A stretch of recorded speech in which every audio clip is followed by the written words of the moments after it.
And we're live with part 2 of the drinks and movies late night streams.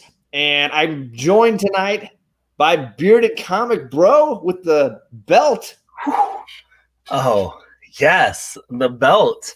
You know, just casually placing it right there for everyone to see in all its glory. You know, no big deal. Right? Just hanging out. Just have that. Just decorates. It's just decorates. I made a joke with my wife. I was like, I'm gonna make a video of me just with that song and my best friend, and I'm taking it everywhere I go. And I'm like, I don't want to become chaos. So you're gonna become the thing that you defeated. That's right.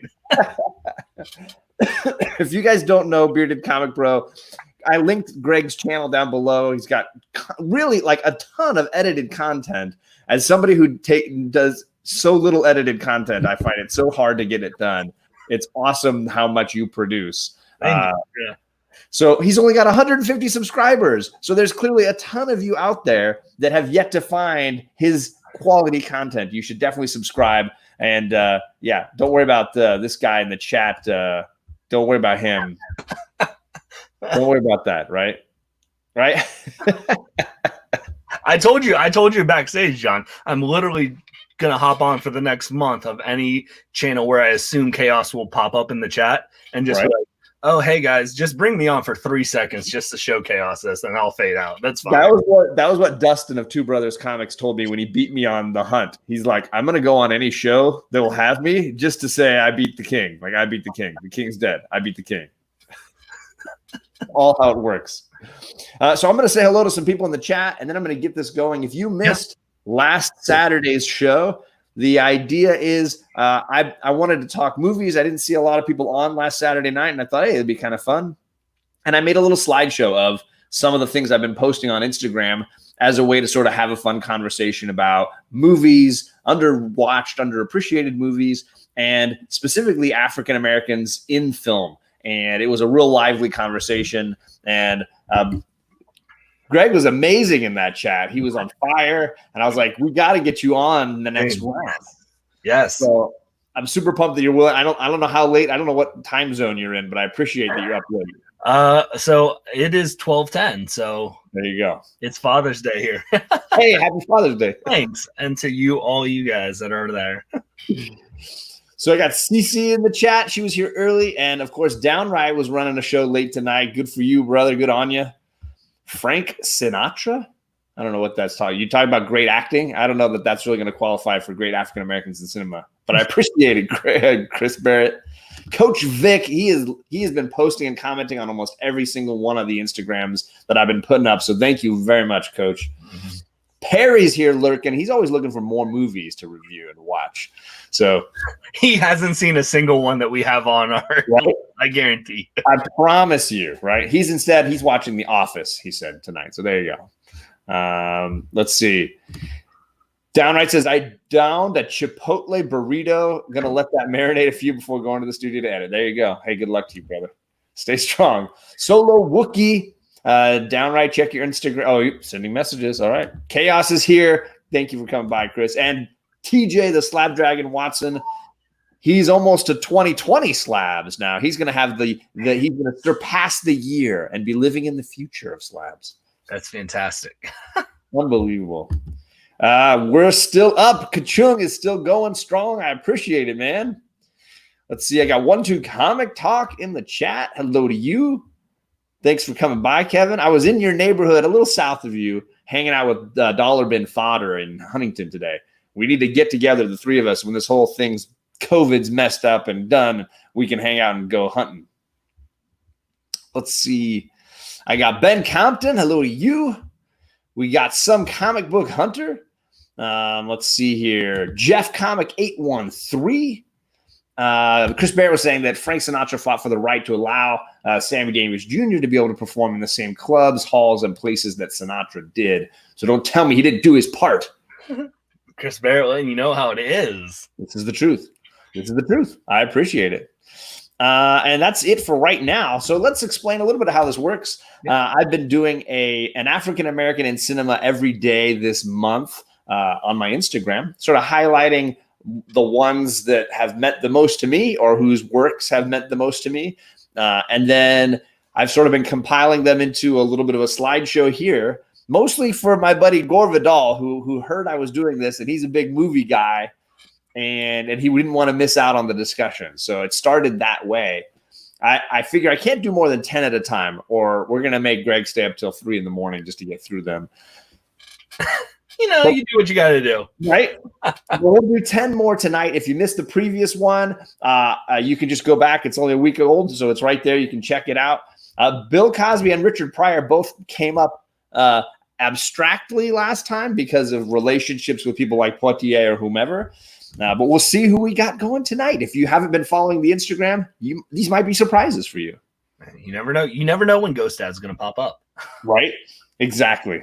I was surprised how many of Bill Cosby's movies Poitier had worked on. Right? Like the connection there, I did not get it. Mind was blown. Borinkin Comics, hello to you.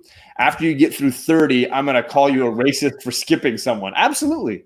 You can do it now. I'm going to miss. I'm to the point now where I'm looking at the final 10, and I'm realizing how many people I'm going to leave out at this point. And what Chaos is really going to say is, you did this person, but you didn't do this person. That's what I'm going to get more of, I think, than anything. Yeah, it's true. But as we've all come to learn, you just ignore Chaos. Well, this is true. Yeah, ignore the chaos. Ignore the chaos. That's a hashtag that we need to create. Hashtag ignore the chaos. Ignore the chaos. Take it as you will. So I've got a little tequila here on ice. Just having a little tequila on ice tonight to enjoy the evening. Comic Bro, you got some stuff going there. What do you got? Yeah, I've got it is a beer. It is a key lime goose or ghost, however you want to say it. It's a sour, so it's a key lime sour beer. I like my sour beers, so nice. And then if I finish that off, I've got the bourbon, the little bourbon, for the nightcap. Sometimes I like a little tequila on ice, and this is the George Clooney tequila, the like fancy tequila. Ooh. One of my parents gave me a bottle of it for their New Year's gift. This is what's Casamigos. That's right, it's not focusing, but whatever. There you go. Okay, that's it. That's his little fake signature on the side of it, but it's really good on ice, just alone by itself. You don't need it. All right, I'll have to give it a try. So let's get into this. Let's get into talking some movies. We've got 30 Days of African American Cinema. This is part 2. Just looking at the contributions to film from the. I hate people who read slideshows. I'm going to keep walking. Hey, Whoopi Goldberg. I love Whoopi Goldberg. I feel like she has been a big part of comedy in movies for me growing up. Like, right. I remember seeing movies with her and just like obviously everybody talks about Sister Act, but like for me, it was like Fatal Beauty, right? Jumpin' Jack Flash. Like she did these great 80s comedies that were like everything to me as a kid. I was watching her. I was watching Eddie Murphy. I was watching those performers really slayed me. Yeah. I mean, and yeah, everyone talks about Sister Act, but for me, her comedy for me was Eddie, hands down. There she is, right? Yeah. Right. I saw that pop up. I'm like, yep, that was because the most unrealistic part of the movie was not that a fan came down and became a coach. It was that the Knicks made the playoffs, right? Like, but that was Whoopi Goldberg. Yeah, I saw Sister Act and Sister Act 2, but Eddie was what drew me in as a young whippersnapper. Right. And for me, like I like her sense of humor. I think I like the way she looks at things. She's got a face that just has a lot of joy in it. So I really do appreciate her sense of humor on things. I even enjoyed her with Ted Danson in Made in America. Like that was a great look at race relations. And Ted Danson was, I've always really thought Ted Danson was pretty dang funny. But yeah, Jumpin' Jack Flash, some of those early films. Yeah, that's popping up in the comments. Yeah. Oh, there it is. TJ saying Jumpin' Jack Flash, right? I think I got that on my slideshow. Let's zip through here. There's some of her dramas, but let's see here. Yeah, so Fatal Beauty's there, Jumpin' Jack Flash. And I didn't know she did 60 episodes of Captain Freaking Planet. Until you posted that on your Instagram, my mind was blown because I feel like I know obscure knowledge, but I did not know she was in Captain Planet, and that was fantastic. Dude, so she's the voice like of the spirit of Earth or something. Okay. And she did 60 episodes of voice work on that. It's just unbelievable that I didn't know that. And I want to back up a little bit to Downright Nerdy because he and I are Trekkies, and I had to put a picture of her as Guinan. I know she's only in technically 2 of the Star Trek films, but she is always going to be Guinan for me. Like, and I equate her to being like the mother of that ship in the way that Picard is like the father of the ship. I just love it. So I don't know if you're a Trekkie. So I don't want to say no too early in the show and get booted off, but I never was a Trekkie. It's fine. It's fine. So yeah, the idea was that she's like the bartender of the Star Trek Enterprise, and they have the deck where everybody goes to like have a drink at the end of the day, and she's the one serving, and she's the one like psychologically kind of aware of where everybody is emotionally on the ship, and kind of checking in with characters. And for me, it was always this wonderful heart that she brought. She was not in every episode, but you know, she might do 5 in a season. And when she showed up, you knew it was, and especially her with, you know, Captain Picard, the relationship between the 2 of them was pretty amazing. Well, but isn't that a typical job of a bartender? Like they are a therapist, it seems like, for half the time for people. So it's a great way to segue that into a show. So that's a sweet role for her because she'd be awesome at that. My boy Jeffrey Comic-Con Henson in the chat. I heard you went live on a show today and I wasn't there. Crime. That is a crime, Jeffrey, but awesome to see you, man. I just seeing your face in the chat. I love it. So what I'm going to do when we get to the end of any individual, like we're finishing here with Whoopi, I've picked 2 of her films that I think mean a lot to me and that I think people should check out if they've never seen them. Sometimes you'll be like, oh yeah, of course I've seen it. It's a big hit. Other times it might be a lesser film, and then it'll give Greg a chance to highlight a film. There's one of hers that he really wants people to be aware of. But for me, for Whoopi, I'm a big Ghost fan. I think she makes that movie work. She wins the Oscar because of how good she is in that movie. Right. And then I think Soap Dish is horribly underrated. I think it's hilarious. And you got so many great performers in there, Klein and Field and Downey Jr. and Whoopi as the writer for the soap opera just slays me. So those are the 2 that I picked for Whoopi. Yeah, and I mean, Soap Dish is great. Ghost would have been one that I would pick. And you know, I feel like anywhere else I would have said you have to see Sister Act or and Eddie is a guilty pleasure for me. Like I know it's not a great movie. It's not a great cinematic feat, but it's a guilty pleasure. But it's hilarious. It's really fun. It's really funny. So, so yeah, I was throwing Ghost. You have to watch if you've not seen Ghost. If you are somehow oblivious to that, I mean, like you said, she killed it in that. So, every scene that she is in, she steals, and she brings a lot of humanity to what could be a really melodramatic story. She brings that comedy and that humanity that is definitely missing. Yes, Sister Act. Bake is right. And Bake, it's good to see you in the chat too, my man. I appreciate you coming by. Much, much appreciated, folks. I thought Recyclops Saves the World. I don't know that one. I must have missed another great one. Is Recyclops, isn't that is it Captain Planet related? I thought it was isn't that Dunder Mifflin? Isn't that The Office? Is it an Office? Recyclops? Maybe. Downright's in the chat. He'll correct me. I'm sure I'll get corrected. It's definitely the way. Yeah, there it is. Yep. You got it. All right, let's roll on to the next person on the list because he is too old for this shit. I mean, Danny Glover is like a father figure in cinema to so many viewers. So many of us, I feel like, watch, and he plays that dad type so beautifully. I mean, he was too old for that crap, like in the first movie, and then he ended up doing like 5 of these years ago. Yeah, he's a father figure for us 30 years ago, and he still is. Right, exactly. I'm a big Danny Glover fan, not just because of Lethal Weapon, which clearly he deserves Lethal Weapon. I'm a huge Royal Tenenbaums fan, so just the fact that he plays the best person in Royal Tenenbaums. Like, if you look at the cast of Royal Tenenbaums, they're horrible people. They're trash. Except for Danny. Danny's like the good guy. He's the genuinely good person, right? Jeffrey, we're starting off with two color purple vets here, right? Two people who really make that movie there, The Color Purple, work, right? And these are his films from the 80s when I got to first know him. I'm a big Silverado fan. I think it's a great Western. I remember seeing Bat 21 on HBO, like on a loop. Like that movie was always playing. Gene Hackman running through the jungle and Danny trying to rescue him. And then I remember him as the bad guy in Witness, man. I remember in that Harrison Ford movie. That's where he's goes to Amish country. Yeah. Harrison Ford's only Oscar nomination, and it's because he kills Danny. Which is mind-boggling. Right. Danny Glover's first movie, he played an inmate in Escape from Alcatraz. Look at you guys. I love it. I love this chat, man. You guys are on fire. Yeah, and Places in the Heart is a really underrated film, too, if you haven't seen it, with Malkovich and Sally Field.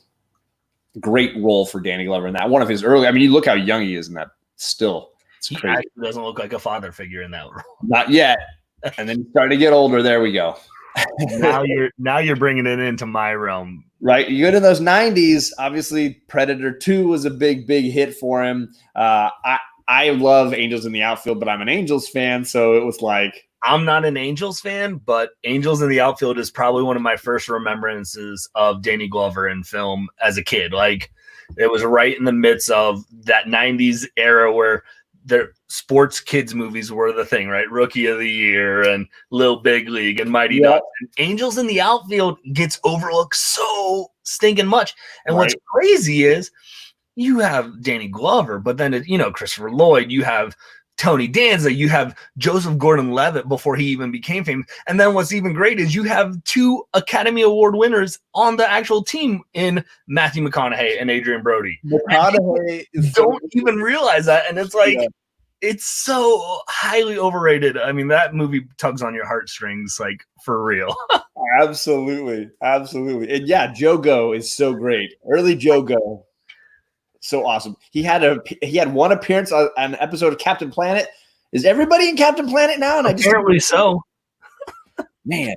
Also, I got an underrated 90s film. I love The Rainmaker with Matt Damon. And that, Danny plays the judge and has a great part in that. Is that the Michael Clayton? Is that it's from John Grisham. It's one of his. John Grisham. Okay, I knew it was one of those John Grisham, Michael Clayton, one of those 90s 90s lawyer stuff, right?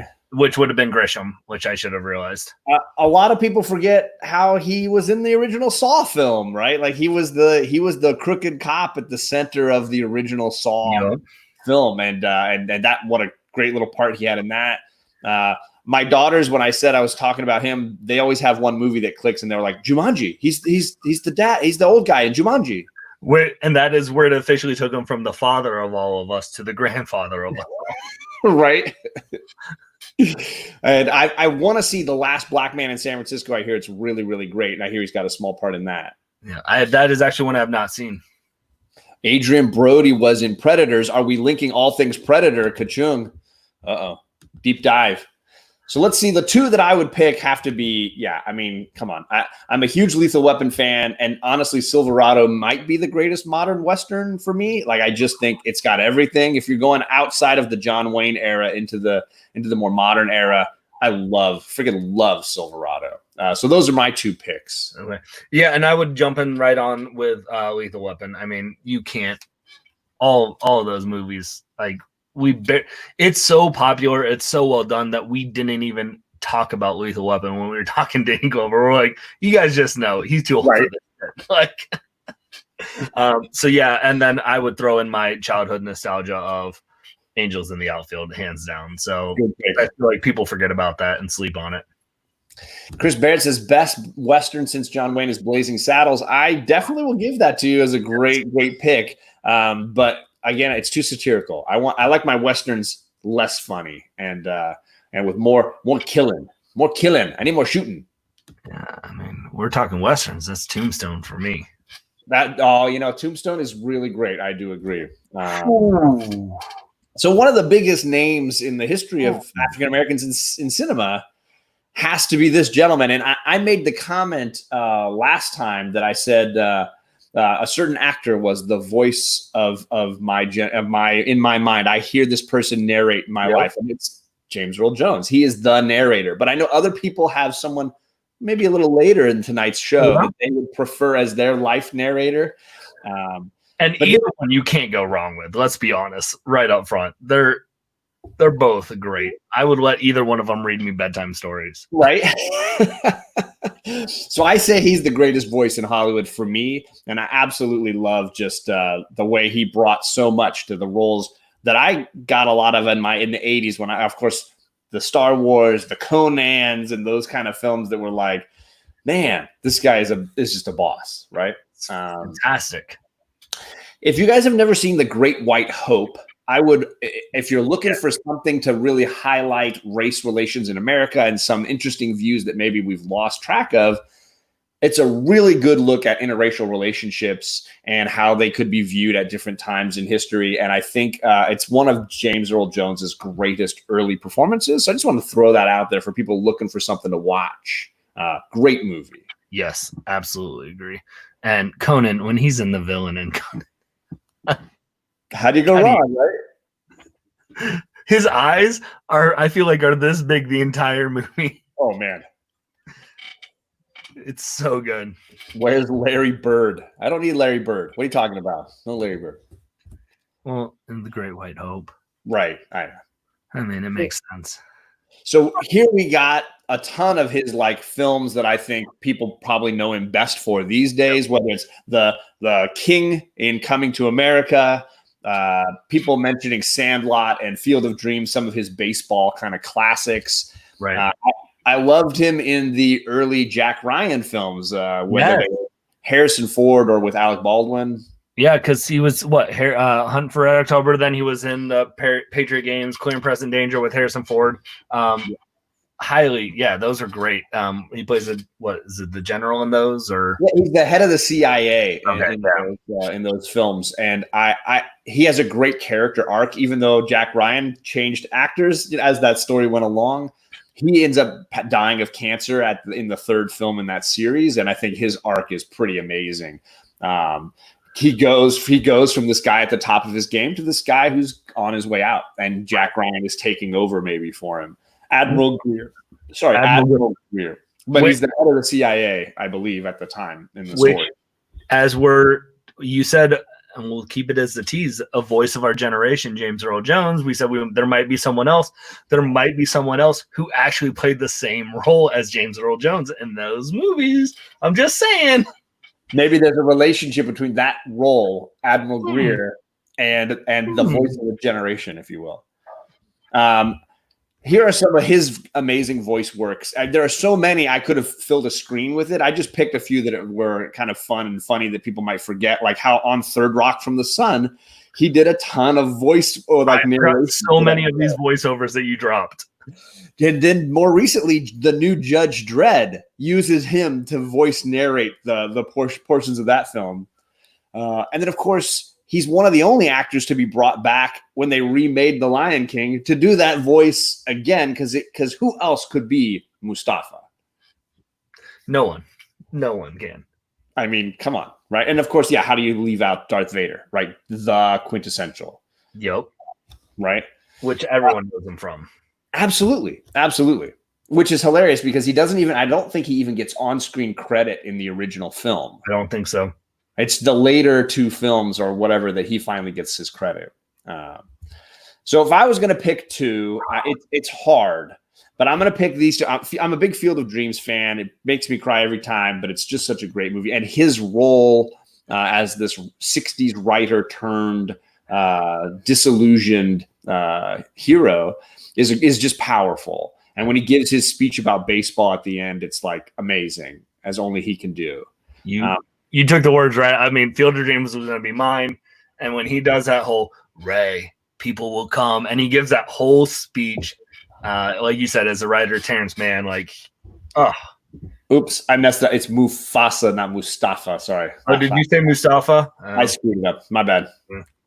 And then, as an underrated movie that maybe people haven't heard of, I think A Family Thing is not only like a powerful drama, but it's hilarious. So in the story of A Family Thing, Robert Duvall, his mother passes away, and on her deathbed, she says that your father was a black man. And Duvall's like, wait, what? Like, he finds out that his mother had an affair at one point, and that it's possible that he is black and doesn't know it, or that he has some African American heritage he's not aware of. And he goes in search for his father only to find a brother that he doesn't know he has, and that James Earl Jones is his brother in this film. It's a wonderful look at how we kind of see people based on the color of their skin, and how skin can be deceiving. And somebody with very light, I mean, my daughters were like, Dad, you got to do Zoe Saldana. And I was like, she's Hispanic, sweetie. People might think she's black, but she's Hispanic. I think it's Puerto Rican and Dominican. I don't remember which. So like, you don't necessarily know anybody's life story based on the color of their skin. Right. And the relationship between this sort of country boy, Duvall's character, who has never thought he was any way connected to African Americans, and James Earl Jones, who's like, I just want to go about my day. I don't need to like be this guy's ticket to connecting to my dad. Like, there's no, the relationship between those two and their performances are just phenomenal. And if you haven't seen it, it's just a really good, fun movie where you have two supremely talented people really doing great work together. Well, and I think it just does such a good job of telling the story of, you can have an opinion on any stance in any case, but when you come into a relationship with people, like, and you get away from the screens, you get away from everything where you're disconnected, and you actually build a relationship with people. Like, I think it does a beautiful job of that, like, of bridging things like that. So, for me, Field of Dreams is what kid, I think Barrett said in the chat, right? Like, you get to play catch with your dad. What kid doesn't? Like, that is, and it's quintessential. If you build it, he will come. And then I've got to stick with Darth Vader for me. I've got to go to the Star Wars, like that voice, hearing that for the first time. But I mean, Sandlot would have been in there too, just because, right. Again, 90s childhood sports kids movies, because for some reason that's what Hollywood was like. Well, let's make the big green. Let's make a movie about a hockey team. Definitely. Yeah, those are great though. Gore Vidal, thank you for coming by, brother. This is part 2 just for you. Secondhand Lines is another great film. I totally agree, Bake the Snake. And I wasn't trying to imply that you can't be both. I was trying to explain to my daughters that, as far as I know, at least, Zoe Saldana's parents are both from Latin countries, and she has she doesn't identify as African American. So I was just trying to, you can be anything at this point, right? Did Charlize Theron make the list? Okay, that's what I'm trying. Oh my gosh, Coach Vic, good to have you here, brother. And Lion King and Admiral Greer, right? How do you go wrong? But which Admiral Greer movie do you pick? Right, so many good ones. Man, Patriot Games. It's Patriot Games. You go Patriot Games. Patriot Games, then Hunt for Red October, then Clear and Present. I think that's the order I would put them in quality, but for his performance, obviously he gets to do a little more power in the third film. You're right. Like, if you're just going the quality of the movie, yeah, and that's what I would go. Patriot Games is fire. That's a great movie. So, yeah. Let's see here. Let's go on to this guy. I mentioned that Whoopi Goldberg was like the comedy of my youth.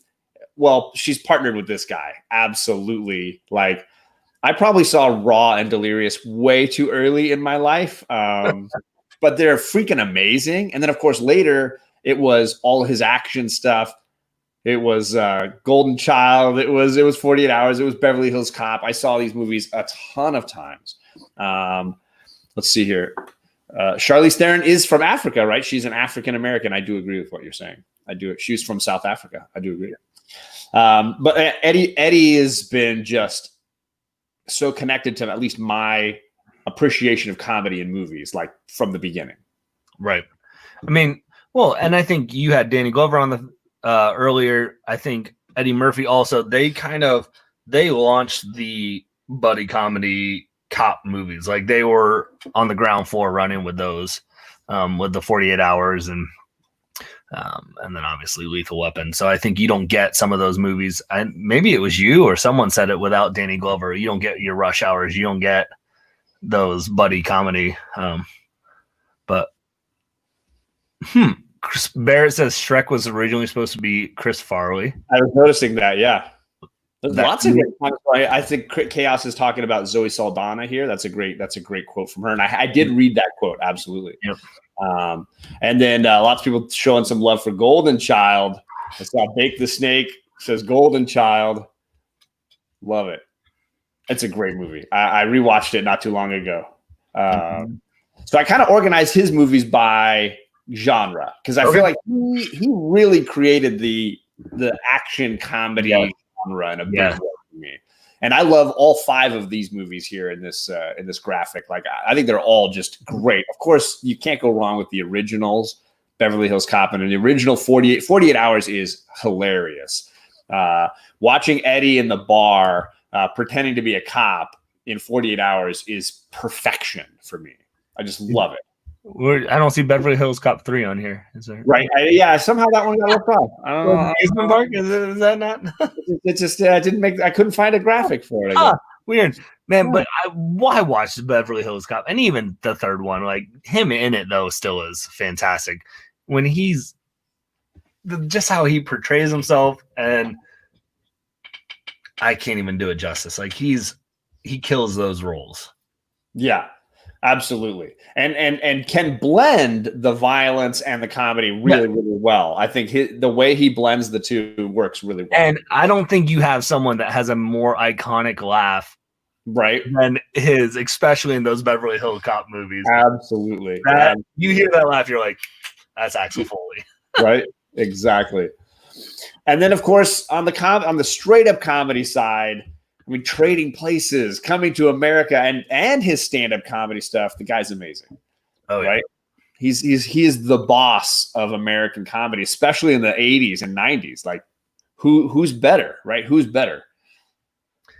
Not well. I mean, you saw that in the start because the 80s he was on SNL, where he was Gumby, and you saw the comedic roles there, and it was fantastic. Metro is another good one. That is Mr. Rogers' Neighborhood. Yep. That's so good. Okay, so here's some of his later films. The voice work and the character work, I feel like in his later movies where he's playing more than one part in movies it seemed to be a real common trend for his later stuff. Yeah. Which you saw in Nutty Professor. And then in Bowfinger, he plays both those roles. And I know you started mentioning Bowfinger last chat, and I jumped on that because that is highly underrated of Eddie Murphy's. There it is, highly underrated movie of his. I completely agree. I think it's one of his best. But I love Steve Martin too, and I think their humor it works really well together, the two of them. And another one, it's a later one. Again, it wasn't even on your slide. He did the movie with Owen Wilson. He did I Spy, and I thought it was hilarious. I've never seen it. I gotta watch that then. It is. I mean, you have to appreciate Owen Wilson's comedy, and Eddie Murphy does what Eddie Murphy does. But no, I have not seen Dolomite yet. I haven't either. Yeah, I've heard nothing but great things. Pluto Nash, come on, Bake, get out of here. Is Bake also the one that said Norbert?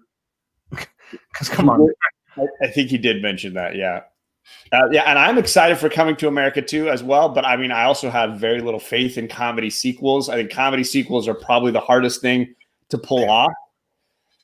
I only can think of one comedy sequel that I genuinely think is better than the original, and that's Christmas Vacation. I can't think of any other comedy sequel that I would say is better than the film that preceded it. Man, now I want to. That's a mission. I want to go. It's a tough list. I feel like the graveyard of comedy sequels is quite full. Oh, it's huge, especially too when you have those people coming in with nostalgia glasses, of which they will with Coming to America.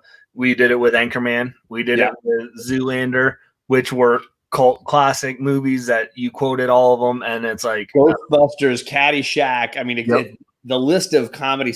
Although I will say Ghostbusters 2 is not a bad comedy compared to the other ones that we've listed. Ooh, somebody liking the Beverly Hills better than the 2, better than 1. I don't know how that you pulled that off, but it's a good comment. Huh? And I like Airplane 2 a bunch. It's just not Airplane 1. That's the thing. And same with the Naked Guns and all that stuff. Austin Powers, yeah, same deal. Christmas Vacation, though, I give you credit for breaking the trend for me. Yes. Yep. All right, so next up, we got our first director of the night, and really our only straight-up director, I think, in this group of 10. Yeah. And I had him on my list, but when I spoke to Greg, he's like, you know what? Can you possibly this is one of the guys can we do this guy this week? And I was glad that you reminded me because I want to try to get there's a real lack of African-American directors who have been working for a long time. And I kind of took a bunch of the best ones and put them in the first show. You did. So I'm running low on because it pointed out to me how few until recently there are some like Ava DuVernay who's been working real recently, but who have she did what 13 she did that documentary, right? That's out and because she actually I was in Barnes and Noble this week, and just because we've been talking about this she has a Funko Pop of her that's in Barnes and Noble, which is awesome. Yeah, well, she did that movie, a remake, or the children's book that was Oprah was in it, and Reese Witherspoon was in it. It's like a fantasy children's Wrinkle in Time. Wrinkle in Time. That was her most recent movie. And I did not see that one. I didn't care for the.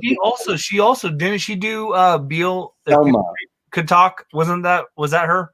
I don't know if she did that. I know she did Selma. That was like her first her, like, huge. Like coming onto the scene, and I'm thinking about talking about her, but my worry though is that with not enough movies, it's hard to spend enough time talking about these people. And I think people like F. Gary Gray, who I talked last time, and Antoine Fuqua are rare. And the point is we need more of them, because if we had more Antoine Fuqua directors, I think we would be way better off. Yep. So here are some of his bigger films. He is an action movie aficionado. Training Day, Equalizer, Tears of the Sun, Southpaw. He loves a good beatdown, and I think he photographs in his movies action really well. Beautifully. Right? Beautifully done. And here's some of the others. I know people in the chat mentioning King Arthur. I remember seeing The Replacement Killers when I worked in a video store back in the day. And I like Chow Yun-fat. I like his style of action. And I watched the John Woo films when I was a kid. So Replacement Killers was a bit of a throwback for me. And I was like, I didn't need Mira Sorvino, but like get Chow Yun-fat killing more people. Like, yeah, I'm down for that. Yeah, and I remember the King Arthur. People said it in the chat. I remember watching that and thoroughly enjoying that telling, because it wasn't your token King Arthur's story. Right. Definitely. And then he's basically Denzel's director du jour these days, right? I mean, like that's 4 huge Denzel movies and all done by Antoine Fuqua. Oh, fantastic. Right. And criminally insane that he didn't get anything for Training Day. Dude, considering both lead actors were nominated for Oscars for that movie and one of them won it, it's kind of shocking. Yeah, criminal in that aspect. Yeah. Right. And yeah, if you haven't seen the Equalizer films, I think they're also really underrated. I didn't love Magnificent Seven, but I will say that if I'm going to watch a 7 movie, it's going to be Samurai. It was a fun interpretation of the original movie. I think that he puts his action take on it, which you need, and it spices it up. So yeah. I remember getting to see that in like a premiere where they had to like take our phones. Like, really? Is that an issue for? Ooh, it says Coach Vic says he and Will Smith are working on a movie together called Emancipation. Ooh, I'm going to look forward to that. Yes, good little piece of note there. What was it? Godzilla don't have shit on me. No, it's King Kong. King Kong ain't got King nothing King. on me. That's I do love Excalibur by John Boorman. I think that's a great movie. Good call there, Gore Vidal. Oops, sorry. Let's see here. See, Eddie is a national treasure. I do. Cousin Eddie is very important. I got people talking about comedies, but we're getting into action here. Here's some other non-Denzel films you might appreciate. I haven't seen the Brooklyn's Finest, but Olympus Has Fallen, and I'm a big Shooter fan with Mark Wahlberg. Good movie. Yep. Yeah, Olympus Has Fallen. I love that one because that came out, which is so Hollywood. That and White House Down came down right at the exact same summer. And I remember going like Olympus Has Fallen was like, yep, that's my White House has been attacked movie. If I was going to pick a White House being attacked movie, it's going to be the one that has Gerard Butler and Aaron Eckhart and Morgan Freeman. Sorry, Shannon. Right? We need more of these. All right, let me bip to these. These are the two that I would pick for me. Obviously, you can't not pick Training Day. No. I think for a contest like this, which two films do you have to watch for Antoine Fuqua? It's Training Day. I'm also a big Tears of the Sun fan. I think it's an underrated film that he's done that I don't think enough people saw. And a great look at the challenges of being a soldier on the ground and dealing with situations because war has changed so significantly from the days of our grandfathers to now. And what it means to be a soldier on the ground when there are non-combatants everywhere, and it's just complicated. Yeah, I mean, you can't, like you said, you can't talk about him and not say Training Day. Like the fact that Denzel, legendary for that role, and I think he was able to really help. I mean, that movie's fantastic. The other one I would throw in there, one of my favorites of all his is Olympus Has Fallen. It's if you haven't seen it because you decided to watch Magic Mike's version of it. We're not doing Denzel solo Wookiee. This is Antoine Fuqua, the director. We'll get one day.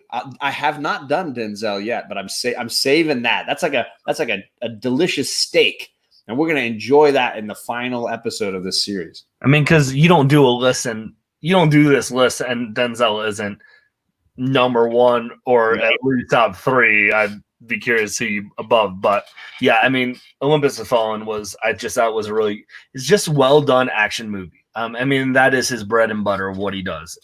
Some of those scenes in The Equalizer, those where he does the timing with his watch, and to be able to shoot those scenes like that shows you his talent as a director. Yeah. What's the one where he says time is on my mind? Oh, that's Fallen, another great Denzel movie. Biggie Shaq, that is a deep cut, and I love you for it. Not many people would pull Fallen when talking about Denzel Washington, but you could spend a whole night talking Denzel Washington and never get it. We could do an hour stream just of Denzel's.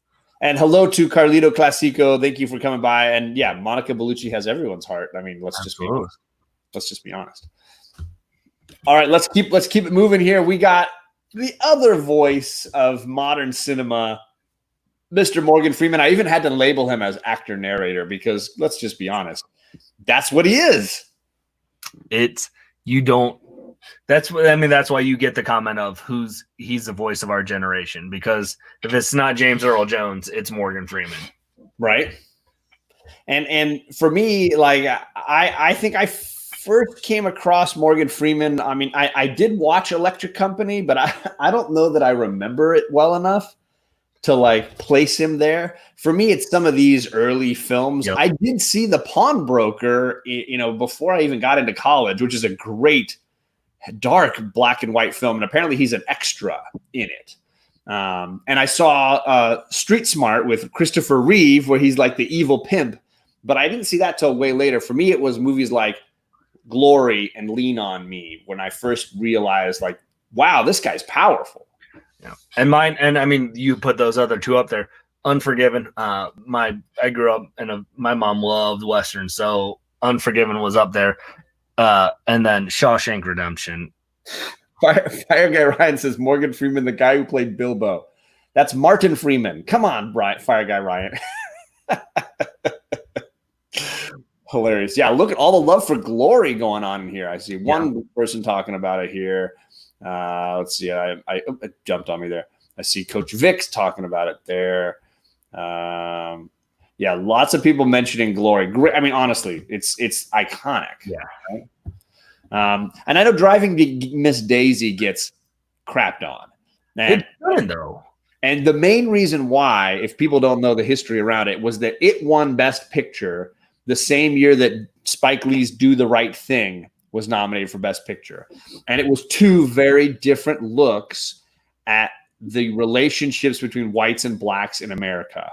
One being an older, simpler time, if you will, and one being the hard look in the face of where it was today, or then, I should say, because it was in the 80s.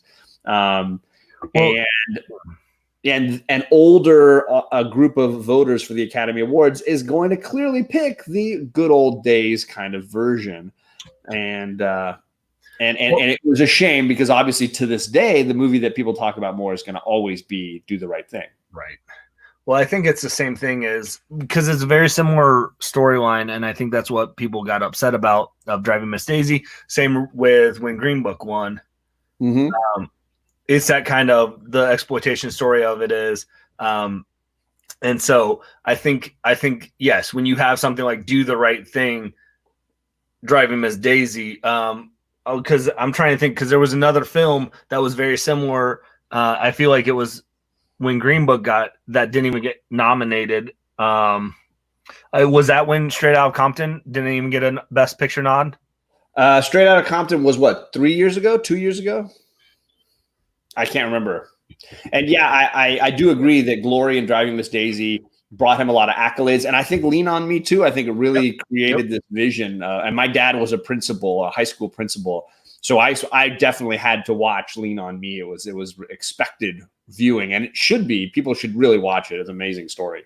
And look at all the love for Seven going on here. We will get to that in a second, but we can't skip Shawshank, right? No. I mean, what a movie. Like, yeah. I mean, might be the greatest Stephen King adaptation, for my money, ever. I know that The Shining is an epic, but as far as sticking to a Stephen King story from top to bottom and telling it the right way, I don't know. It's hard to beat Shawshank. It is beautiful. And that is something, I mean, growing up in Columbus, so where they shot Shawshank was like an hour north of where I live. Really? Prison. So you can actually tour that and stuff. So it's growing up in Ohio, like we have one big popular movie that was shot here. So we're like, that's it. That's a shocking take, Bake. Wow. I think it's way more than fun and a really powerful look. I don't know if I would say fun. at the sort of history of that type of music, that sort of rap war, and what was going on in the culture of LA at that time. I think it's a really great movie. The Shining finally passed Exorcist as his favorite scary movie, says Biggie Shack. Well, let's keep moving on Morgan Freeman to his voice work, which is like epic. Again, I could probably fill a screen with all his voice work. I just picked a few random ones that people might forget, like War of the Worlds, like his voice work there. But I know people in the chat saying March of the Penguins, and my daughters would say Lego Movie. They'd be like, "Oh, he's in the Lego Movie." Yep. There's some classics and some not so classics. Ken Burns' Civil War II. Morgan does a voice there, but so many great voices are done in that. Are you saying Jason Momoa's Conan is not a classic? Right? Probably. Or The Love Guru? The Love Guru. How did I even pass that one? And then lastly, some of his modern films. You mentioned The Sum of All Fears, and look, there it is. Which, for those who didn't catch, that's Tom Clancy. It's we're bringing it back around. Hunt for Jack Ryan. Jack Ryan's back. The early days of Jack Ryan. And few people in the chat have mentioned the movie that he won the Oscar for, $1 Million Baby, and Invictus, which is another really amazing performance as well. Mm-hmm. And Kiss the Girls was great.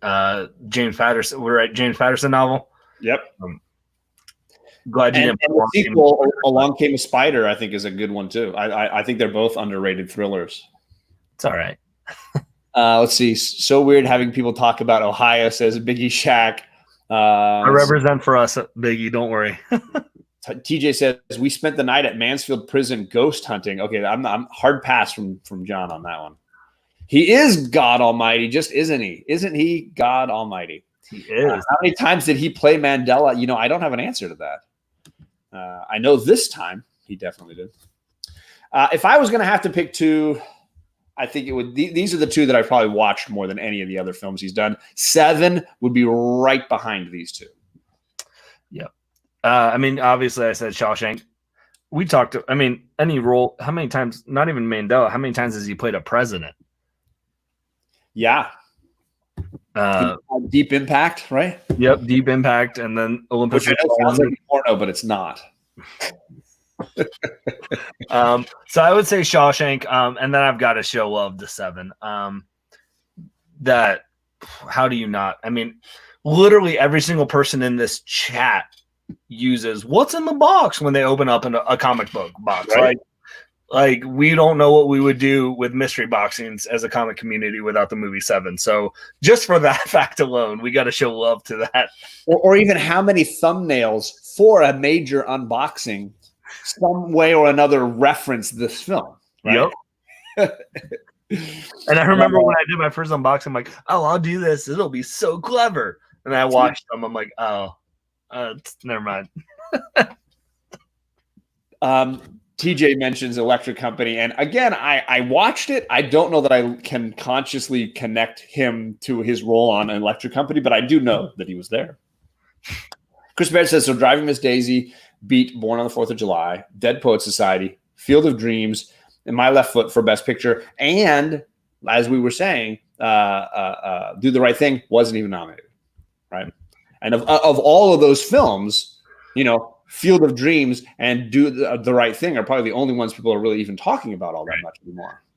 All right, Chris Barrett, since you did the research, do the research for me. Who did Green Book beat out? Because I want to see where that is. What did Green Book beat? Yeah, I want to see on that time frame. So there he is, Chris Barrett backing us up.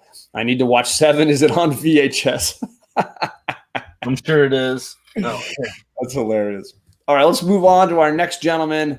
I'll send you a DVD. MCU veteran Don the Man Cheadle. And I'll tell you, I'm a huge Steven Soderbergh fan. The filmmaker Steven Soderbergh is a really talented guy. And Don Cheadle has this great way of sort of connecting with good filmmakers and then sticking with them. Whether it's some of those guys with the MCU or whether in this case it's Steven Soderbergh, I've really enjoyed the way he does that. And now Don is directing his own movies. So he wrote and directed a movie about Miles Davis called Miles Ahead, and has been producing films for a while now. And I think it's possible we'll get to see hopefully more movies from him. Yep. Yeah, you can go through the list, but I'll wait. The traffic right there, right off the bat. Hamburger Hill is an underrated Don Cheadle movie. Maybe some people haven't heard of it, but if you're looking for a classic, what was it like in war movie, the look at war in Hamburger Hill is an all-time classic, and very early, great Don Cheadle movie. Just a sneaky little Don Cheadle pick. But here's the Soderbergh list. Of course, all the Oceans films and Traffic that you were mentioning. I'm a big Out of Sight fan. I think that film gets overlooked a bunch. And Don Cheadle's role as Snoopy is so good in that. And he's just creepy. He's scary. He's a powerful threat. And then, if you want to talk Traffic, I know you're a big Traffic fan. Yeah. I mean, that I don't even know. Bog you down, but it was just so well done, and you can't beat what Don Cheadle once hated my Black Panther take on Twitter. Black Twitter then started to bombard me with hate. Still love him. I don't understand that really well, but I get what you're saying. I think, Mouse. There it is. Look, people know Mouse. I love it. Let's see here. Bucket list. Ooh, people are going back. Sorry, I missed some good Morgan Freeman bucket list. And yeah, all the Batman films. I showed him in the back. He's got a small part in Batman, but he does help make that work in a big way. Yeah, Boogie Nights is a wonderful, sad film. Don Cheadle is better than the first roadie. Well, someone in I think it was Biggie. I think he said he appreciated the first roadie better. Yeah, Terrence Howard. I think it was my boy Biggie. Terrence Howard is an underrated actor. I think he got in on his negotiation a little hardcore, and MCU didn't want to play it. Yeah, I mean that's why we don't have Edward Norton. Right. I noticed that Don Cheadle has an interest in history or period piece film. He really does. I threw together 6 of the ones that stood out to me. Obviously, Rosewood. If you haven't seen it. A powerful look at a real moment in history that I think doesn't get talked about enough. Ving Rhames has a great role as the lead character in that, but Don Cheadle's got a small part in that as well. I've talked about Devil in a Blue Dress, and I kind of get the feeling you can't talk about this movie enough. I talked about it when I was talking about the director, Carl Franklin, and I'm sure we'll talk about it when we get around to Denzel. But Don Cheadle steals this movie from Denzel, which is not an easy thing to do. And, right. It's a great, if you like noir movies, and obviously I'm a big Chinatown fan. I love good noir. You can't miss out on that. Yeah. And Hotel Rwanda and Boogie Nights, Hamburger Hill, all great. Talk to Me is an underrated film he did about radio, the old golden days of radio. It's just, he seems to have a love for nostalgia in some way or another. Yeah, and I mean, if you Hotel Rwanda, you watch that movie and you don't cry, like I question you. Like, right? And was that his first nomination as an Oscar? I want to say yes. I think it was. So, but yeah, I mean, fantastic in that. Hotel Rwanda is good, Kachung. I'm not keen on Crash, although I did like Cronenberg's Crash. Yeah, I know Crash is. Some people love it, some people hate it as far as the Best Picture nominee, and I'll skip on to that one right now. I was saving it to up because I knew you would have to. Yeah, I mean, he was in a Best Picture winner, so obviously you got to bring it up. But of course, his MCU films are here, his directorial debut, and then he's got a great role in Denzel's movie Flight, which I think is an underrated movie as well. Powerful look at alcoholism, and he's great in that as well. Yeah, and I know I was saving it because I knew you would have this slide, and I know there's a hot take that people hate Crash that it's an overrated. I enjoyed it. I thought it was a really good take. I mean, I think one of the issues that I think people dislike about Crash is it comes off as it has that, like the New Year's Eve movie or the Valentine's Day movie where you have 20 different people, then they're all somehow loosely connected. Right. And I think people hold on to that because, that kind of makes it a little bit like because of it's all tied together.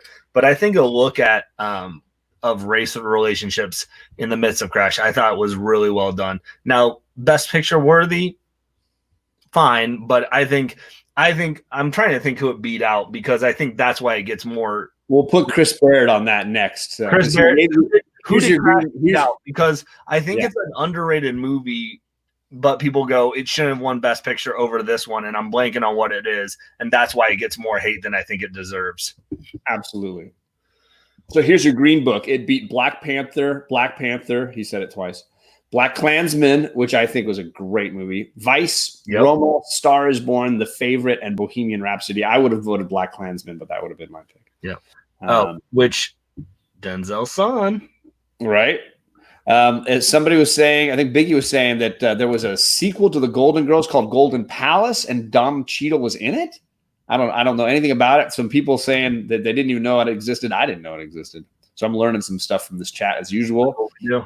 I know. I told you last week about how Marlon Wayans was going to be Robin. So right. He learned something. Mind blown. So if I was going to pick 2 Don Cheadle movies, it's going to be these 2. These are the ones I've probably seen the most. Like I said, I'm a huge Out of Sight fan. I've probably seen that 20 times. I think it's just a really pitch perfect film.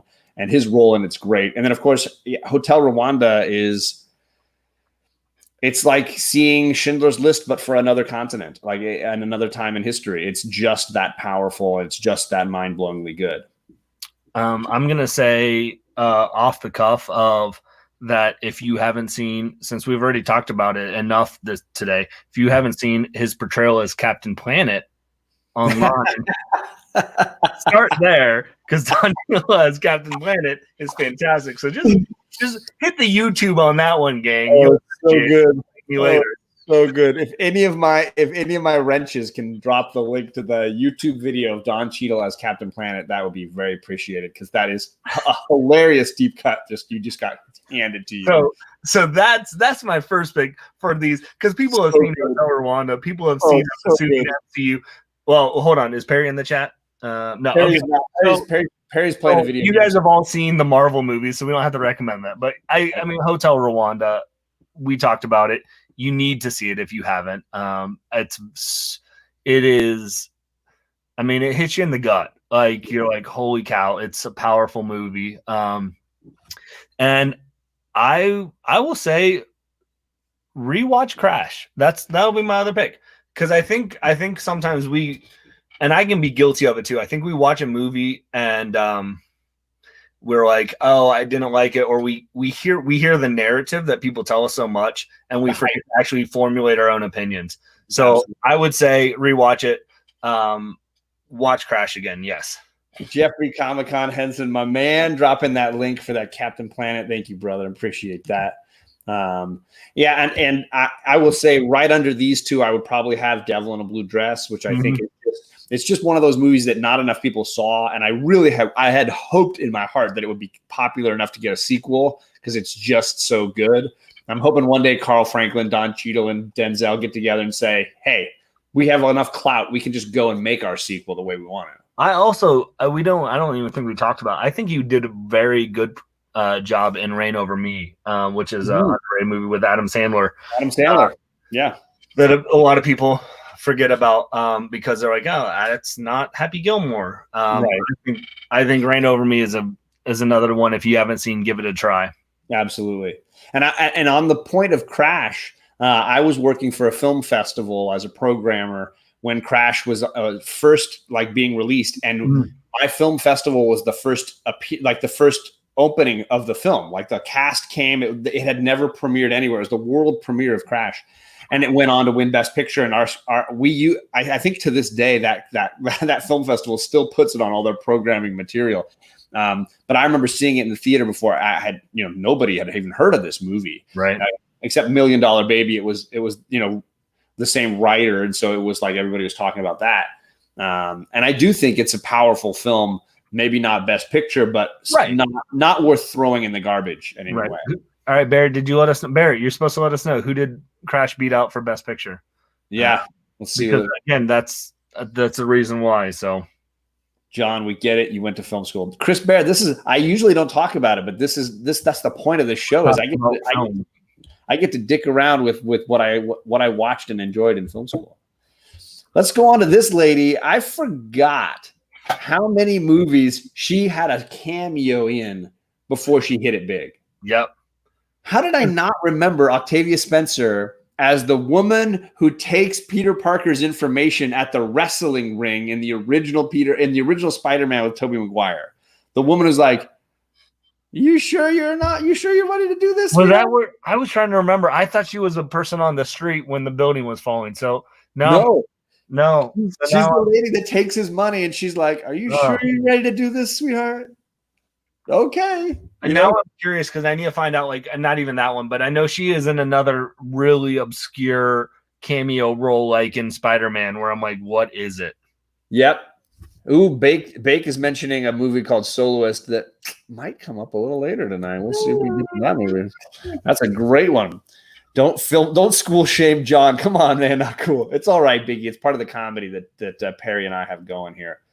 But yeah, once I realized she was in Spider-Man, I was like, I bet you there's a ton of movies that she was in that I don't remember. Yes. And so here are some of them that you might not realize she was in. For example, she's in the elevator with John Cusack and Being John Malkovich when he arrives at that floor that's like half he's got to like duck down to get into that floor. She's the one on the elevator with him in that moment. So She's in a Time to Kill, which was like her first real on-screen role, which is a great movie, by the way. If we get around to Sam Jackson, Time to Kill is a powerful book turned film, and she's got a great little cameo in that. Of course, some people remember her from Bad Santa, but I remember seeing her in Coach Carter with Sam Jackson again. She's got a great part in that. I never saw Big Mama's House. I'm not a big Martin Lawrence fan, so I skipped that one. I did see that one. She's in that as well, apparently. And I saw the first one. I like the first one. I won't say anything about the others, but Crash was the best movie of the year. It beat Brokeback Mountain, Capote, Good Night and Good Luck, and Munich. I would vote for all those movies over Crash. Honestly, that's a good slew of movies. Yeah, but I feel like even on that, those are all good movies. I think people hated on Crash because it was the most commercial. I feel like of a lot of those are more.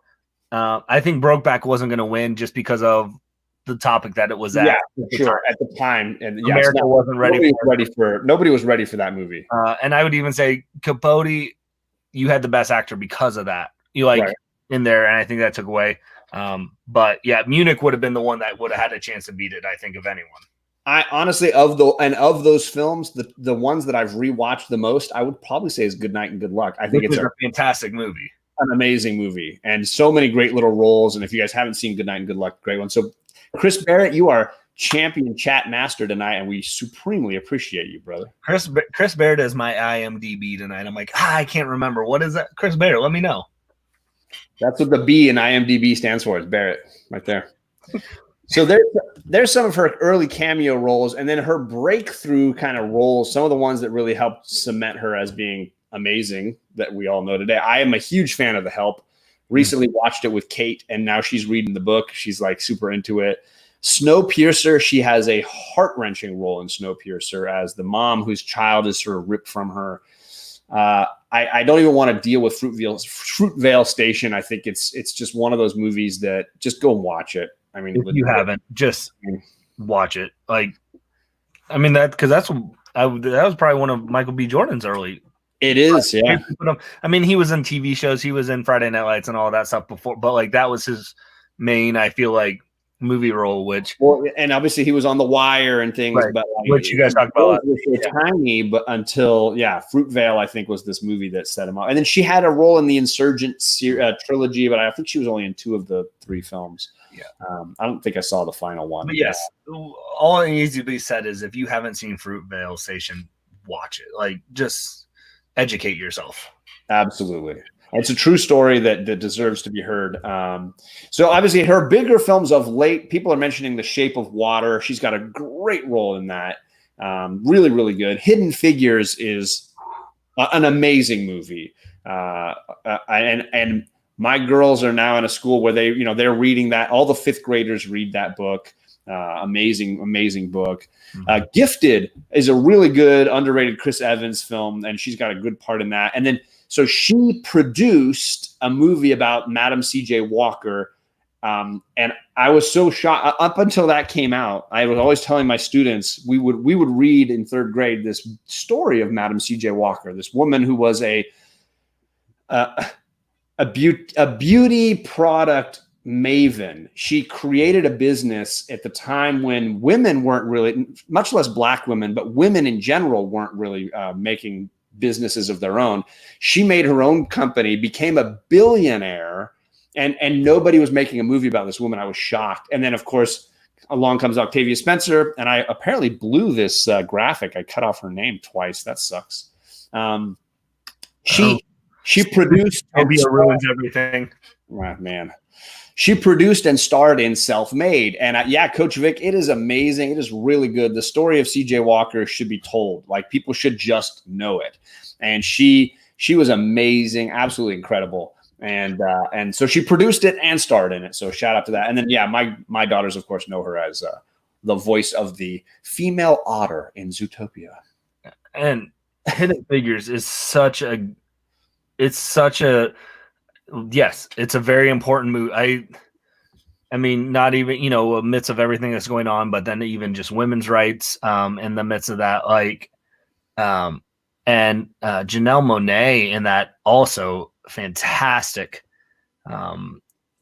It just, I never thought a movie about people who work in the behind the scenes in like the math field of space would be interesting to me. Right. Like, let's watch people do math for 2 hours. And I'm like, okay, I'm here for it. And I think that's a testament to the three ladies who just crushed that role. Right. I remember I saw it in theaters. I had to then, I literally, the time, as soon as I could watch it available, I had to rewatch it because it was one of those movies where I sat beside someone and they had like a 2-month-old baby in the theater. And I was so annoyed. I'm like, no. Like, yeah. So I was like, I had to watch it. Yeah, Janelle Monáe is great, and I love her music. So I'm with you. If you missed it, you can't say enough nice things about that movie because they're all factual. This movie works on just every level. Yes, and the book is great too. Like I said, a lot of 5th grade classrooms are now reading it as a classroom book. It's become that straight up. Right. And as Shape of Water, I think she's got a great little role in that as well. If I'm going to pick 2, these are the 2. These are the ones that make me cry every time, that rip your heart out and have just truth at their core. Hidden Figures would come in 3rd, but it would be these 3. Yep. And my top 3 would be the exact same with yours. I would just probably flip-flop the help with Hidden Figures. But again, it's tomatoes. Like they're all fantastic on that. Yeah. What they speak to of, you need to watch all of them. And then, I mean, and I feel like we even like she's broken out into do other roles. I haven't even seen where she did the horror movie Ma or whatever that came out recently. So, which is good to see that she's getting to be able to expand her repertoire too, than just like the historical roles. Because all 3 movies we talked about, that's what it is. Exactly. Yeah, absolutely. And some of these films you're going to notice, like I said, Devil in a Blue Dress has come up a few times for me. The Help has come up a few times. Fruitvale Station has come up a few times. I think you'll notice that some of these films have lasting impact and have several talented people involved with them, whether as producers or as directors or as stars. Hidden Figures took some liberties with history, as Hollywood does. Yeah, right. I think it's just the way of it. It's hard to avoid that problem. Yeah. Let's see who we got next. I believe this might be our final one. No, I'm sorry. We got one more after this, actually, now that I think about it. We got Jamie Foxx here, and this guy is like the quadruple threat: comedian, singer, producer, actor. This guy does all of it. And somebody in the chat, I believe it was Carlito Classico, said, "Hey, you guys talk about Collateral yet?" And I even joked with Greg when he's like, "Hey, you should talk about Jamie Foxx." I was like, if we do, I'm just going to talk about Collateral like the whole time. And I said we literally could just do a live stream on Collateral, which I was so glad that you made that as the thumbnail for this chat because, like, let's talk Collateral for a second. Holy cow, Michael Mann! Like, it just Jamie Foxx has such a great way of seeing how to just create his persona as an actor in that, where like he is such a, I mean, you see Any Given Sunday on there, he's that charismatic, he's that like cool. And then like Collateral, he plays that just like that timid taxi cab, driver, nose to the wheel. And oh my gosh, someone dropped my other favorite law-abiding citizen right there. So many good movies, right? He is very dynamic. And I think what Greg is saying about him toning it, like taking that back seat almost. Mm-hmm. I know he's the driver of the cab, but he takes a back seat to the intensity of Cruise in that film. And it makes for a character that you completely connect with. You're drawn into him because he is just so real. Yeah. Versus Any Given Sunday, where he's just this over the top, almost. Even Willie Beeman. Yeah, I mean, he's the, I feel like that there was a time when it was Jerry Maguire and there was Any Given Sunday where you had these over the top football player performances. It was a very different character. Yes. Ray lost Best Picture to $1 Million Baby. Well, there you go. I was going to say, my man Jeffrey Comic-Con Henson knows me well enough to know that I'm going to get to this, and I'm going to go backwards because I first saw him in Living Color. Heck yeah. In Living Color is where I remember seeing Jamie Foxx for the first time, and he was freaking hilarious, even in a cast that include all those Wayans, Tommy Davidson, they include Jim Carrey, and then but for some reason, Jamie Foxx popped, Yep. Well, and I mean, I feel like Jamie Foxx and Will Smith have very similar tracks in that of in Living Color, Fresh Prince of Bel-Air, their main starting roles. Obviously, Will Smith was rapper and Jamie Foxx a musical, but yeah, I feel like they got into those comedic roles, and then people were like, oh, they can actually act outside of that. Now, I mean, I think we talked about 7 Degrees of Separation was one of Will Smith's early ones, but the same track, I think, on that aspect of which. Yeah, and both having this connection to music and being really musical and enjoying music. And I included this page too because obviously he sings in movies like Dreamgirls and Annie, and he's hilarious in the Horrible Boss films. If you haven't, he really is. I mean, he basically steals those movies from people like Bateman, who are. I mean, the group of actors who are great in Horrible Bosses is high, and Jamie Foxx comes in and in 1 or 2 scenes just slays those movies. Steals them. So freaking hilarious. So now, like you said, a comedic role. You Batesman with Arrested Development and Always Every Day, and the guy from Always Sunny, I can't remember his name right now. Charlie Day.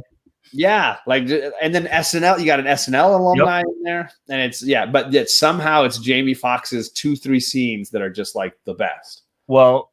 And because I think that's what Jamie Foxx brings to the table is his ability to draw you in. We were talking earlier, and I saw it on your page just a second ago. I mean, he's not a major role in Baby Driver, but his character again steals the show in Baby Driver, right?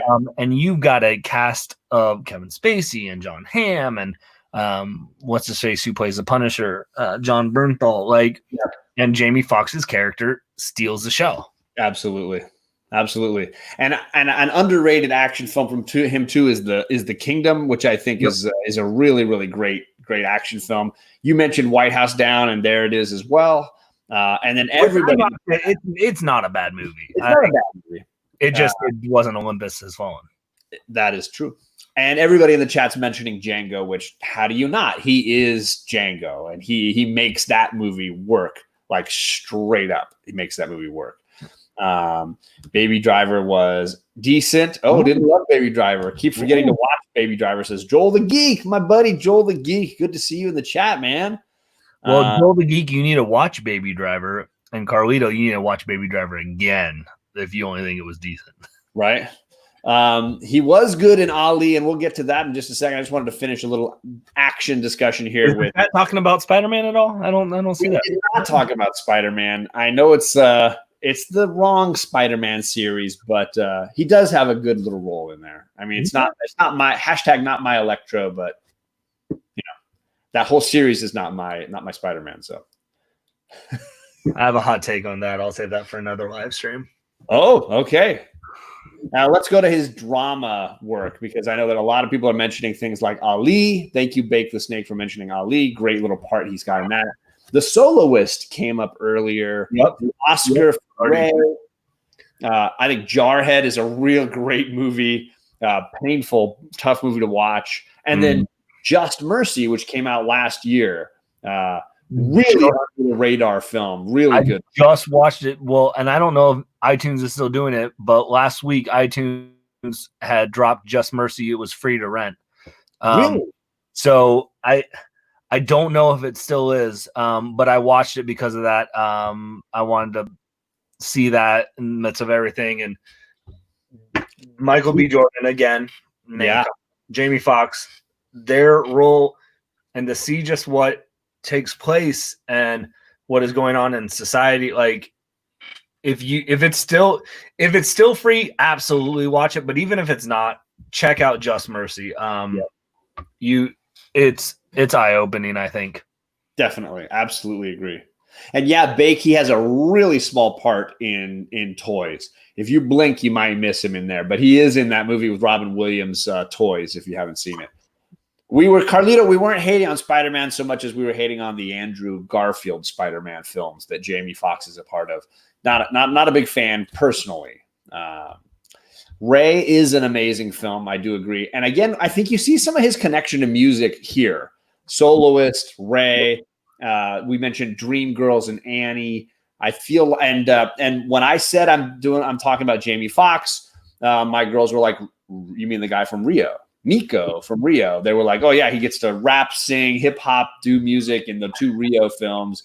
So that's what they were all about, is the Rio stuff. A lot of good music connections. Oh yeah. And then if I was going to pick 2. And it's hard, like all these actors, to pick just 2. I'm going to go with Collateral and, of course, and Dreamgirls, which I feel like doesn't get enough talk. And I know Jamie's got basically the lead role in that. But with us talking about Eddie Murphy and Jamie Foxx tonight, I feel like I want to highlight this movie with Beyonce. Really worth checking out if you haven't seen Dreamgirls. Good music, just a lot of fun. Yeah. Obviously, Collateral would be up there, so I'll go different. Just to be different. I mean, I've got to show love to Law-Abiding Citizen. Sorry that I didn't even pull the poster on that one. You didn't, and it came up in the chat, and I've got to show love to it because his role in it with Gerard Butler. I think it's a highly overlooked movie. That there's some scenes in there which are intense. But so I'll throw that. And then, I mean, you could go any route with that. So, man, I got to go Any Given Sunday though. He is the centerpiece of that film. I know Al Pacino has a huge part in that, but the movie all circulates around Jamie's portrait. And if he had blown it, that movie would not have worked. Yeah. And I think what's just so good of watching the movies that you listed there, the way his roles are so, from Willie Beeman to his role in Collateral to his role in Baby Driver to Horrible Bosses to Living, like, you can't tell me that guy can't act. Right? Absolutely. And if you haven't seen Collateral, I highly recommend it. I know some people aren't Tom Cruise fans, so they miss out on some really great movies. I can't get around some of his I don't know, his religious thoughts or whatever, but his movies are compelling. Yes. And Collateral, it might be his best movie. I mean, it's just so freaking good. And if you can't get around Tom Cruise, just know that it's a Jamie Foxx, Michael Mann movie. And it's like a sequel to Heat in some ways. It's just, but I feel like people can. I feel like here's the deal. Watch Collateral with Tom Cruise and Jamie Foxx. And if you get to the scene in the taxi cab where Tom Cruise and Jamie Foxx are talking to Jamie Foxx's taxi cab kind of coordinator, if that scene doesn't win you over with Tom Cruise in this role, at least, then just turn it off because I don't trust your taste in movies. There's some love for Law-Abiding Citizen going on in here. It's a really good flick. If anyone hasn't seen it, go watch it. Look, see, there's Bake the Snake shouting it out. I haven't done Cuba Gooding Jr. yet. I have 10 more to pick. I'm sure to disappoint a huge group of you. I have 5 of the 10 locked. I have 5 more that I'm like, who's it going to be? Who's it going to be? Let's see here. Great description, John. It does have a sort of Heat deal to it. Yeah, I mean, I love Michael Mann's movies, right. All the way back to Manhunter. I really do love his style of filmmaking. And Heat is a great movie, and Collateral feels related in some ways. That whole LA scene and violence and people caught in the throes of the violence. Really great. Yeah. So top 5. If you haven't seen Heat. Yeah. I mean, I would put Collateral top 5. Heat. I mean, top 3 Cruise. I mean, it might even be the best. I mean, it's right up there. I'm a big Jerry Maguire fan, so that would probably be the only movie neck and neck for me on a Cruise list. All right, let's see who we got next. This is the last one. All right. And thankfully, we got poor Greg staying up to, what is it, almost, it's like 1:30 in the morning. We're fine. It's all good. And you know what? I didn't tell Bearded who the last person was going to be. I went back and forth with a few choices. And in the end, what sold it for me was it was Three Kings, and I'm going to talk a ton about Three Kings because I freaking love this movie, Three Kings. But I'll save it for the end because this is a guy who does comedy, who does drama, he obviously does music. But I could barely fit all his titles across the bottom: actor, rapper, producer, writer, director. I mean, the guy is just awesome. And some really, really all-time great movies. Some of them obviously listed here. Action movies. I would count the Jump Street movies as action, but I agree with you, but you literally said some of his great all-time movies, and then you put Triple X State of the Union. We'll ignore that one. Don't get me wrong. I love Triple X, but not that one. No, not that one. I know. Vin Diesel is Triple X. Everybody knows that. But his role, 21 Jump Street, you can't over. Oh, he's so good. His chemistry with Channing and on as a yeah. Who would have thought that Ice Cube would become the police boss in movies, right? Who would have thought Ice Cube would have been whose features in every single movie that is on your next slide? I think I saw. Right. Yeah. Oh, not that one. Never mind. I mean, obviously, Boys in the Hood is great. I think Higher Learning gets lost in the history of John Singleton's way too short career. Gone too soon, right? Straight Outta Compton. He wrote, directed, produced, and starred in The Players Club super early in his filmmaking career. The guy went all in and decided to fully produce a movie all on his own, writing, directing, producing it. So shout out to that. Comedies. I think The Ride Along is freaking hilarious, but I think Kevin Hart is pretty freaking funny. Barbershop, super underrated. And again, it's like he's got this brand, right? The Barbershop, the Friday, the 21 Jump Street films. He's got a legit brand going. Higher Learning is a great flick. Early Busta Rhymes, right? Absolutely. Tupac better be on there. I don't know if Tupac's done enough movies to qualify for this list. Ooh. He only directed one movie, as far as I know. I might have looked too quickly, and that was the Players Club film. But he wrote a bunch of films. He produced a ton of films. Friday, he co-wrote Friday and produced Friday and starred in Friday. And then produced all the sequels, of course. Yeah. How do you get fired your day off, right? Above the rim, some Tupac love. Okay, so what do you want to say about Cube? Man, first off, if I was in the days there, I was trying to remember because I went down a rabbit hole of Ice Cube's son plays Ice Cube in Straight Outta Compton. And I was like, I just watched a movie where I forget what Ice Cube's son's name is that he was in, and he was in Just Mercy. Oh, yeah. He was one of the other prisoners in there. So completely rabbit hole.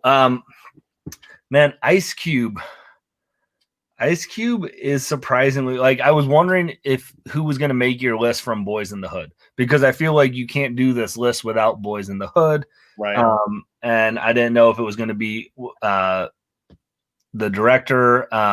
It would be Singleton, Cuba, or Cube, right? Right.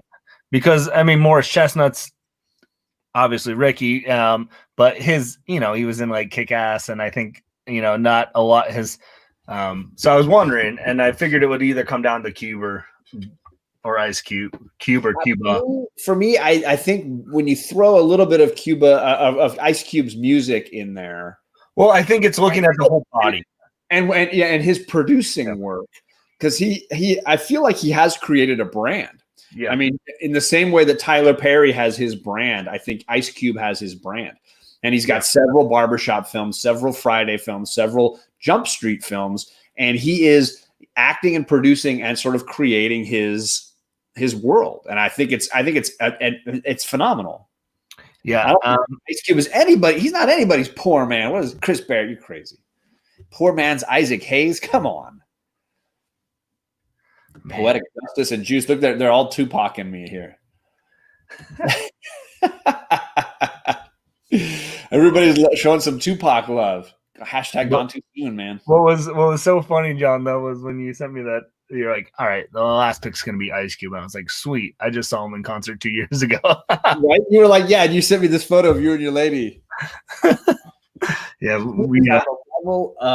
He is a legend, maybe not on the East Coast, but come out here, bro. You're right. He is definitely. And if I were to, I think, back up the slide here to Straight Outta Compton, I think it's come up a couple of times tonight. I think it's a hugely underappreciated film. I know it got a lot of Academy love, but I know a ton of people that just never saw it. They were like, it's about gangster rap and I don't care. And I think what it really was about was a culture and an underappreciated, underrepresented culture. And I think we're hearing a lot more of it now. And I think you should really watch it if you had skipped it or missed it, because I do think it clearly tapped into something. And I'm a big Carl Franklin fan. That director, he was making those rap videos and then started making other things. And then F. Gary Gray, same way, started doing rap videos and then moved into making films. And then Gary Gray directed Straight Outta Compton. I think his relationship with those guys, the NWA guys, all those things played into what is making the realism of Straight Outta Compton work. Well, and so I feel like I'm probably in the minority of my one of my first Ice Cube movies that I can remember seeing him in was Anaconda. Which you look at the list that you have up there, people are like, oh, what's this? I kept Triple X, but I passed on Anaconda. I mean, I was a little heartbroken that you put in Triple X, but not Anaconda. I will shit you not. He probably makes more money on Triple X than anything in his career. Oh, I bet. He cashed in big time on that movie. Well, and then they did the what was it, the third movie? They had him in. Yeah, he cameoed in the third. Yeah, but that's great. Anaconda, that's a deep cut, man. Right? I think it was probably Friday. I know my brother was more into rap than me, so I heard NWA because he was listening to it. I liked old music, so I was always listening to like stuff from the 50s and 60s. Like I didn't care for modern music at all. I still don't. But I could appreciate it for what it was. It just wasn't. I just didn't enjoy it. Right. But for me, it was Friday. I saw Friday, and I was like, "This is amazing." And then later, when I was older, I saw Boys in the Hood, and was just like, "Holy crap, this guy!" I mean, those two movies taken together, they were made within a short period of time, really near each other, and two completely different looks at living in the hood, if you will, living in that environment, and two completely different characters for Cube to play. And I think showing that he's able to do drama and comedy like right off the bat. Absolutely. Delroy Lindo is coming soon to a theater near you, Carlito Classico. You speak the same language as I, so you can definitely expect some of that. Let me finish off this list here. The two films I would recommend for Cube would be definitely Boys in the Hood, because I mean, come on, it's Boys in the Hood. It's like Menace to Society or something. You kind of have to see it. You have to know it. And then I'm a big Three Kings fan. I think it's a great movie. I think the cast, I mean, Wahlberg, Clooney, Cube, Spike Jonze, I think they're really, really spot on. And what I love is the way they point out how a small group of soldiers from completely different parts of the United States working together and dealing with their sort of disparate ethnicities and the way that their backgrounds affect the way they communicate with each other. The racism of Spike Jonze's character to Cube, that relationship is amazing. And again, the look at being a soldier in a place where you have non-combatants and you have criminals and you have all these things kind of mixing together. Great movie. Yeah, so I'm going to try and go off because again, I mean, if anything I counteract with John here, guys, is not me saying they're better movies than Three Kings or Boys in the Hood. Please let me just clarify. Yeah, more movies is better, right? I feel like first, just go watch Anaconda again first. But I mean, I think you touched on Barbershop. Yeah. I think Barbershop was just a really well done movie. It's a good comedy that I feel like a lot of people forget about. And then now I'm gonna need a blank. What is it called? It is called do. Hold on, I'm gonna cheat now. Back up. I can back up. No, you don't have it on your list. That's why I have to cheat. First Sunday. Oh, right. With Tracy Morgan and Cat Williams. About two guys. I saw it and I was like, I don't know this movie. That rob the offering plate out of a church. Again, I'm not putting that in the same category as Boys in the Hood. I'm going for a deep cut here. This is why John brings me on. I'm bringing you on for the deep cuts. It just is a funny take of I'm a big Tracy Morgan fan, so and you either love him or you hate him. His comedy, I get it. I love 30 Rock. He's so good on that show. So good. And I mean, I grew up with Tracy Morgan with being him Brian Fellows on SNL and all that stuff. So it's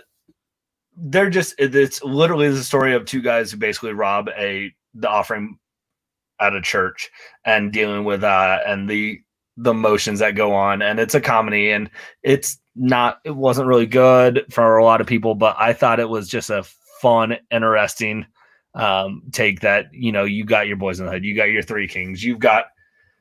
I'll watch First Sunday before I'll watch Are We There Yet? I didn't include any of those, yeah.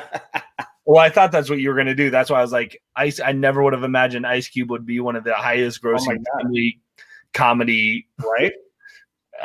Between, what is it? He did the Are We There Yet? He did what is the other kids movie? I don't even remember, but he did like a Guess Who's Coming to Dinner thing where he's the dad, right? And like one of the SNL guys is the son coming home, and I was like, what the heck is this crap? I thought that was oh man. Shoot. Was that a different actor? Am I blowing it right now? I don't know, maybe. Well, I know there was Guess Who, which was the same kind of that. Well, maybe that's what I'm thinking of, Guess Who. But that was I want to say the dad was Bernie Mac. Okay. Oh, maybe that's the one I'm thinking of. And it was Ashton Kutcher, I think, was the. Oh God, what a movie! Holy crap! So how do you take the lessons of a Sidney Poitier film and turn it into a bad comedy? You put Ashton Kutcher in it. That's how you do it. You put Ashton Kutcher in it, and I think we all got punked on that one. Yeah. I think that is it. So I'm going to stop sharing now. Finally get back to hey, look, I can see you again. You're not tiny anymore. Yeah. Somebody's been watching on their phone the whole time. They're like, who's that? Yeah, who are these guys? What's that? Is that a belt? Is that a belt? Oh, speaking of what? Hey, I don't know if Chaos is still here, but that's a wonderful belt you have there. Thank you.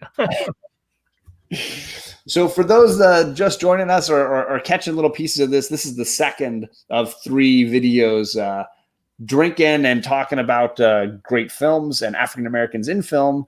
I don't know when I'm going to do the next one because today is exactly the second 10th day, right? It's next Saturday. I won't be done. I'll need more. So it's possible I'll skip a Saturday and do the Saturday after that. I don't know. These are nice on a Saturday, have a little drink, talk fun movies. The chat is always on fire. Always fun. And thank you to you, Bearded Comic Bro, Greg here. Thank you. This was we've been on a lot of live streams, I feel like, together the past couple months, but this was the first on one of each other's shows. Well, your show, because I don't do live streams. Yeah, I was gonna say he's got edited, and then I hop on. Great edited content. If you want to find his channel, you can check the description below. I got the link for his channel. He's only got 150 subscribers, so he needs a ton more. He needs a ton more subs. So if you all watch this and enjoy the content here, you should definitely subscribe and give him some views because I think it's totally worth it. Thank you, Joel. I'm glad you enjoyed it. The deep cuts, I think, is the fun of this. I think finding movies, because I know we're all that way where we're like, I'm on Netflix.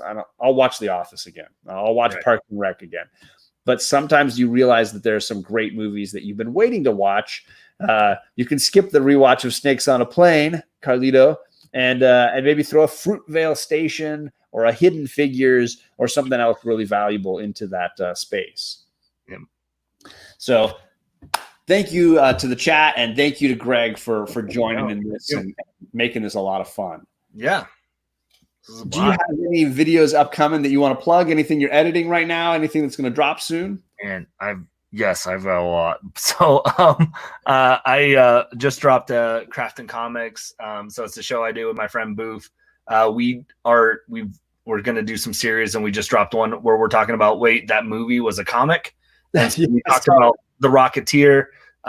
There's just so many good movies, and we're not talking like Iron Man or Batman, but like movies that you forget are comic books first. And so that's something we're going to play in with that. So that just dropped. I edited 2 before here, so I got more unboxings. I just edited a review, or I'm going to edit a review of the Walmart comics. Not the little packages, not the DC packs, but it was the ones that came out in it was like Allegiance Entertainment. So there was a company that basically did a subscription, did like a publishing deal with Walmart, that they're only putting those books out at Walmart. So they did like 4 issues, 4 different series that I feel like I went to Walmart to get the DC packs, and I was like, I should see if people, and there was like no content. And so that's kind of how I create my content of like what I don't want to watch. So I was like, I'm trying to look for reviews on these comics, and no one really had it. So I was like, nice.